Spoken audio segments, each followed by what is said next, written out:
Dressing റൂമിൽ അയാളൊരു failure ആയിരുന്നു. സ്വന്തം പ്ലെയേഴ്സിനെ മേലൊരു കമാൻഡിങ് പവർ ഇല്ലാതായിപ്പോയി. സ്വന്തം പ്ലെയേഴ്സിന് ഇയാളൊരു വിശ്വാസമില്ല, ഇയാളുടെ ടാക്ടിക്സിൽ വിശ്വാസമില്ല, ഇയാളുടെ ട്രെയിനിങ് രീതികളിൽ വിശ്വാസമില്ല. അല്ലെങ്കിൽ ഒരു പക്ഷേ അതിലപ്പുറത്തേക്ക് പറയാൻ പറ്റുക ഇയാളുടെ രീതികളോട് പൊരുത്തപ്പെട്ടു പോകാൻ പറ്റുന്ന പ്ലെയേഴ്സ് അവിടെ ഇല്ലായിരുന്നു എന്നുള്ളതാണ്. നമുക്കറിയാം ഇൻഡിവിജ്വലി ടാലൻ്റ് ആയിട്ടുള്ള ഒരുപാട് പ്ലെയേഴ്സ് ആ സ്ക്വാഡിലുണ്ട്. ഫെഡറിക്കോ വെൽവർഡെ, ബെൻ ഡാങ്കർ, അരാഹോ, അതേപോലെ ഒരുപാട് താരങ്ങളുണ്ട്. പക്ഷേ പരിശീലകൻ്റെ രീതികളോട് ഒത്തുപോകുന്ന ആളുകളായിരുന്നില്ല. അതിലപ്പുറത്തേക്ക് ഞാൻ എടുത്തു പറയുന്നത് പരിശീലകന് പറ്റിയ ഏറ്റവും വലിയ മിസ്റ്റേക്ക് മുസ്ലേര എന്നുള്ളൊരു ഗോൾ കീപ്പർ സ്റ്റാർട്ട് ചെയ്തു എന്നുള്ളതാണ്.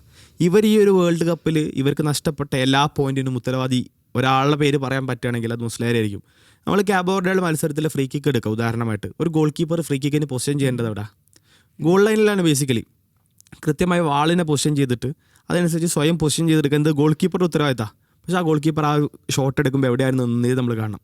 ഈ ഒരു മത്സരം നമ്മൾ കഴിഞ്ഞ സ്പെയിൻ്റെ മത്സരം, രണ്ടാം മത്സരം കഴിഞ്ഞ ശേഷം നമ്മൾ ഡിസ്കസ് ചെയ്യുമ്പോൾ ഈ ഒരു മത്സരത്തിൻ്റെ പ്രീ മാച്ച് നമ്മൾ ഡിസ്കസ് ചെയ്യുമ്പോൾ ഞാൻ പറഞ്ഞതാണ് ഒരുപക്ഷെ മുസ്ലേരയുടെ മിസ്റ്റേക്കിലായിരിക്കും സ്പെയിൻ ഗോൾ അടിക്കുക എന്നുള്ളത്.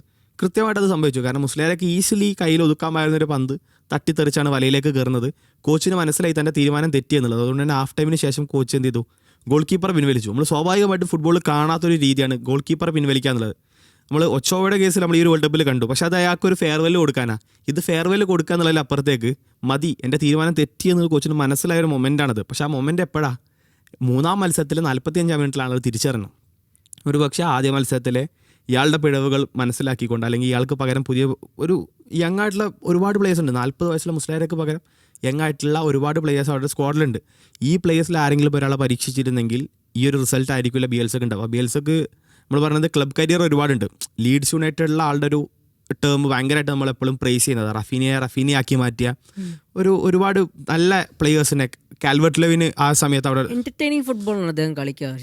അതായത് ഓപ്പോണൻസ് പോലും ഇയാളുടെ ഫുട്ബോളിനെ പ്രശംസിക്കും, ഇയാളുടെ രീതിയെ പ്രശംസിക്കുമായിരുന്നു. പക്ഷേ ഈ ഒരു വേൾഡ് കപ്പ് ക്യാമ്പയിൻ കാണുമ്പം അത് നമുക്ക് കാണാൻ പറ്റില്ല.